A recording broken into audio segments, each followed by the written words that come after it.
Последиците од војната помеѓу Русија и Украина ќе бидат несогледливи кај нас од повеќе аспекти. Загуби ќе има во секоја сфера, вклучувајќи и раст на инфлацијата. Македонија не е подготвена за уште една криза, смета професорската Фела. Ние ќе се соочиме со еден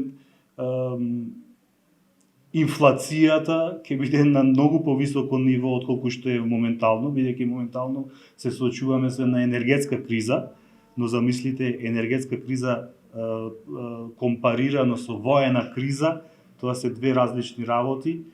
Во војна се е дозволено.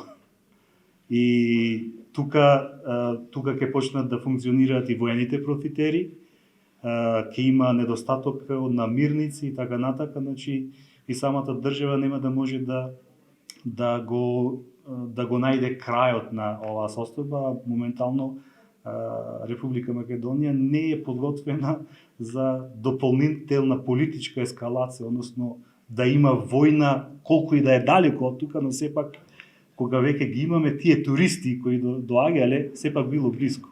Сепак, како и во ковидот, македонските хотелиери се подготвени да помогнат доколку тоа е потребно и да ги отворат вратите на хотелите за престој на можни бегалци од војната. До сега имаме во многу наврати, да, точно така, има многу наврати помагано.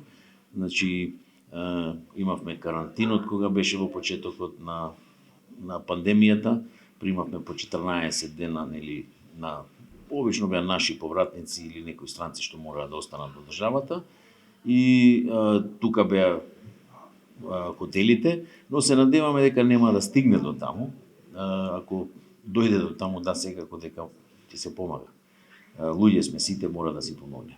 Продлабочувањето на војниот конфликт ќе значи и нова криза врз туризмот. Низ годините се поголем беше бројот на туристи од овие две држави.